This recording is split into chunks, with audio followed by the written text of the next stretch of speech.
Halo, Assalamualaikum. Saya Aisyah Nindya.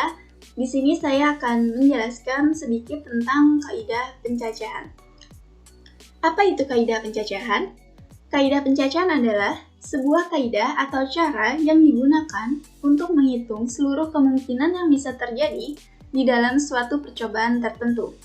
Atau bisa juga kaidah pencacahan adalah sebuah kaidah atau cara yang digunakan untuk menghitung seluruh jumlah kombinasi dari kejadian-kejadian tertentu. Oke, di sini saya akan menjelaskan dua jenis kaidah pencacahan. Yang pertama yaitu ada kaidah penjumlahan. Gimana sih kaidah penjumlahan itu? Oke, di sini ada contoh. Misalkan saja saya memiliki 3 mobil, 2 motor, dan 1 sepeda. Nah, kemudian suatu hari saya ingin pergi ke sekolah menggunakan salah satu dari kendaraan-kendaraan ini. Nah, jadi ada berapa kemungkinankah saya bisa menggunakan salah satu dari kendaraan-kendaraan ini? Nah, kata clue-nya di dalam kaidah penjumlahan yaitu adalah kata atau. Kenapa jadi kata atau? Maksudnya gini, saya saat pergi ke sekolah menggunakan mobil atau motor atau sepeda. Karena kan gak mungkin juga kita menaiki semuanya. Saya saat pergi ke sekolah menggunakan mobil dan motor. Ya lucu.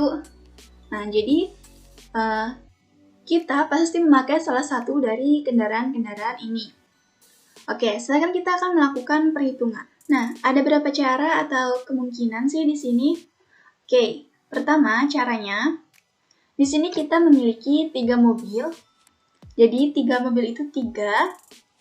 Atau, karena tidak punya atau itu jumlah, berarti 3 ditambah, kita punya 2 motor, tambah 2, lalu kita juga punya 1 sepeda, jadi ditambah 1. 3 ditambah 25 ditambah 1 menjadi 6. Berarti di sini ada 6 cara atau 6 kemungkinan. Saya bisa pakai mobil, saya bisa pakai motor, ataupun saya juga bisa memakai sepeda untuk pergi ke sekolah. Nah, pada umumnya, kaidah penjumlahan itu dapat digunakan saat, pertama, saat ada beberapa kegiatan yang berbeda, namun hanya ada satu yang dilakukan. Kemudian yang kedua, yaitu saat kita sedang membagi kasus. Oke, kemudian kita lanjut yang kedua, kaidah perkalian. Nah, gimana sih kaidah perkalian itu? Oke, misalnya gini, contoh. Saya memiliki 5 hijab, 4 baju, dan 3 celana dan 2 sepatu. Kemudian, setiap hari ini saya selalu menggunakan dari keempat pakaian ini. Saya selalu pakai hijab, baju, celana, dan sepatu. Setiap hari ini saya ceritanya tuh pasti selalu menggunakan keempat jenis pakaian ini. Karena itu, kalau sebelumnya tadi kata clue-nya di dalam kaidah penjumlahan adalah kata atau, di dalam kaidah perkalian kita akan menggunakan kata dan untuk kata clue-nya. Oke, sekarang bagaimana cara kita menghitung di kaidah perkalian ini? Nah, karena saya di sini memiliki 5 hijab, berarti ini ada 5. Dan karena ini perkalian, jadi ya dikali 4 baju, dikali 3 celana, dan dikali 2 sepatu. 5 kali 4 20, 20 kali 3 60, dan dikali 2 sama dengan 120. Nah, berarti ada 120 cara atau kemungkinan. Nah, pada umumnya juga, di dalam kaidah perkalian, itu biasanya digunakan pada saat pertama, ada satu kegiatan yang terdiri dari beberapa tahap. Yang kedua, ada beberapa kegiatan berbeda yang semuanya itu harus dilakukan. Seperti saya tadi, harus memakai hijab, baju, celana, dan sepatu. Oke, lanjut. Di dalam kaidah perkalian, kita ada juga kaidah khusus yang namanya faktorial. Nah, faktorial ini adalah sebuah perkalian menurun. Faktorial sendiri itu memiliki lambang. Lambangnya itu seperti M dengan tanda seru. Itu adalah lambang dari faktorial. Oke, perkalian menurunnya gini. Misalnya kita punya nilai N. Nah, N faktorial ini rumusnya adalah N dikali N dikurang 1 dikali N dikurang 2. Nah, terus sampai ujungnya nanti akan menjadi 1 atau dirinya sendiri. Oke, contohnya gini. Misalkan kita punya soal 5 faktorial. Nah, 5 faktorial itu adalah 5 dikali n dikurang 1, yaitu 5 dikurang 1 sama dengan 4. Berarti 5 dikali 4, dikali 3, dikali 2, dan dikali 1. Nah, kemudian kalau sudah seperti ini tinggal dikalikan saja. Atau bisa juga seperti ini. Misalkan 5 faktorial sama dengan 5 dikali 4 dikali 3 faktorial. Itu juga bisa. Kenapa? Karena 3 faktorial itu sama saja dengan 3 dikali 2 dikali 1. Sama aja hasilnya dengan yang di atas. Nah, tapi ingat, nilai faktorial itu tidak boleh negatif atau karena biasanya nilai n itu selalu lebih dari 0. Kenapa? Misalnya gini, kita punya soal minus 4 faktorial, kemudian kalau kita hitung minus 4 faktorial itu sama dengan minus 4 dikurang 1, berarti dikali minus 5, dikali minus 6, hingga seterusnya nggak bakal selesai kalau kayak gitu.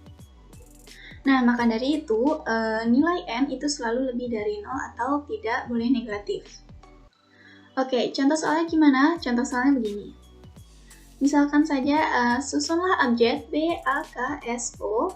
Nah, ini kalimatnya kita disuruh untuk menyusun, seperti bisa jadi bakso, sobat, kapso, dan lain sebagainya. Nah, kalau ngitungnya seperti itu kan kita juga bengek lama-lama. Maka dari itu ada cara faktorial. Oke, sekarang kita coba jawab menggunakan faktorial.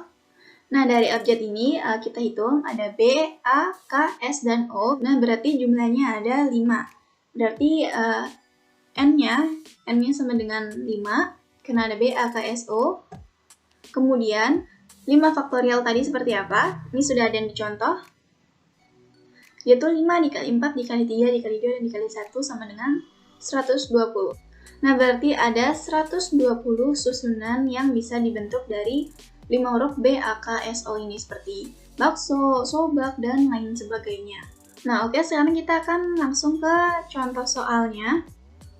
Oke, kaidah pencacahan biasanya disebut juga dengan pengisian tempat. Oke, langsung aja ke contohnya. Misalkan ada soal, angka yang disediakan yaitu ada 2, 3, 5, 6, 7, dan 8. Dengan perintah, buatlah bilangan 4 digit dengan A harus beda, B harus beda dan genap, dan C harus beda dan lebih dari 5.000. Oke, kita bikin 4 kotak seperti ini. Kenapa 4 kotak? Karena tadi perintahnya adalah buatlah bilangan sebanyak 4 digit. Nah, di sini ada 6 bilangan, 2, 3, 5, 6, 7, dan 8. Berarti kemungkinan di angka pertama ini ada 6 kemungkinan. Ya kalau nggak 2, 3, 5, 6, 7, ataupun 8. Nah, karena sudah dipakai 1, berarti yang belum dipakai yaitu ada 5 angka. Karena misalnya aja kita menggunakan angka 8, berarti yang tersisa sebelum dipakai yaitu adalah 2, atau 3, atau 5, atau 6, atau 7. Berarti ada 5 kemungkinan. Karena sudah dipakai 1 lagi, jadi sisa 4. Dipakai 1 lagi dan jadi sisa 3. Nah, kalau sudah menemukan ini, sekarang tinggal kita kalikan saja. 6 dikali 5 dikali 4 dikali 3. 6 kali 5, 30, dikali 4, 120, dan dikali 3 yaitu 360. Nah, berarti ada 360 bilangan yang mungkin dengan 4 digit ini. Seperti misalnya 5.678, 7.682, dan sebagainya. Nah, ini kalau angkanya harus beda. Gimana kalau angkanya misalkan boleh sama, misalnya 4 digit boleh sama. Oke, kita buat kolom lagi, 4 juga. Nah, karena pertama tadi angka yang disediakan ada berapa? 2, 3, 5, 6, 7, dan 8, yaitu ada 6. Berarti di kolom pertama kita isikan angka 6. Nah, kemudian 4 digit boleh sama, berarti boleh aja sama lagi, kita menggunakan angka yang sama, berarti masih ada 6 kemungkinan lagi. Kemudian boleh sama lagi, jadi ada 6 kemungkinan lagi dan 6 kemungkinan lagi. Nah, kalau sudah seperti ini, tinggal kita kalikan saja. Jadinya 6 dikali 6 dikali 6 dan dikali 6. Hasilnya yaitu adalah 1296. Nah, ini kalau 4 digit boleh sama. Dan yang kalau yang sebelumnya tadi yaitu adalah 4 digit harus beda. Oke, kita akan lanjut yang B, harus beda dan genap. Kita buat kolom lagi, karena tadi 4 digit, kita masih menggunakan 4 kolom. Nah, kalau mau lihat ujung suatu bilangan itu genap atau ganjil, kita bisa lihat dari ujung bilangan itu sendiri. Jadi kalau ujungnya di sini, kalau ujungnya ini genap, berarti bilangan itu genap, dan kalau ujungnya ganjil berarti bilangan itu ganjil. Oke, berarti bilangan yang di ujung sini itu harus genap. Oke, di antara yang disediakan tadi, yaitu ada 2, 3, 5, 6, 7, dan 8, yang merupakan bilangan genap yaitu ada 2,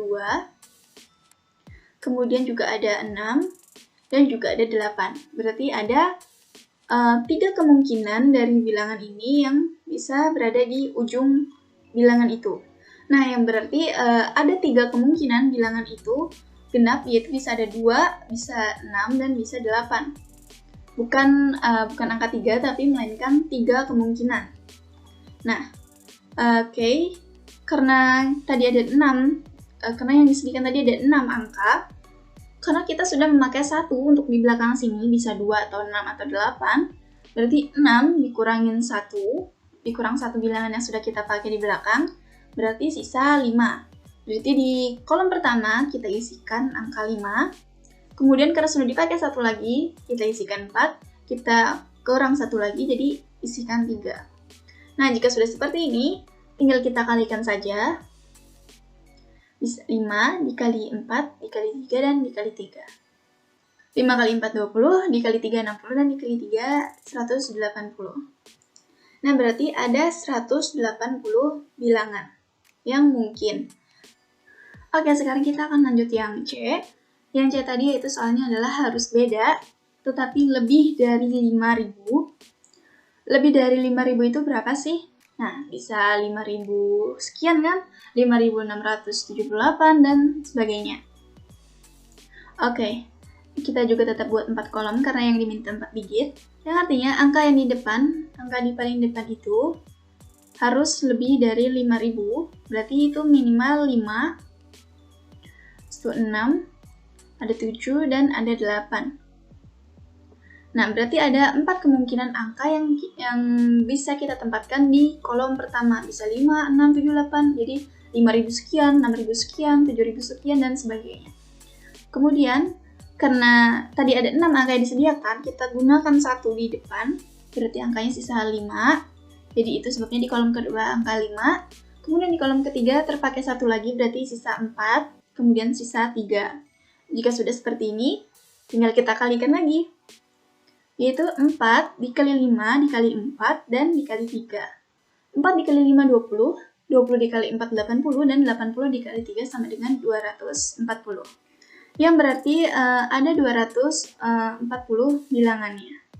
Nah, mungkin cukup sekian dari saya. Terima kasih. Wassalamualaikum warahmatullahi wabarakatuh.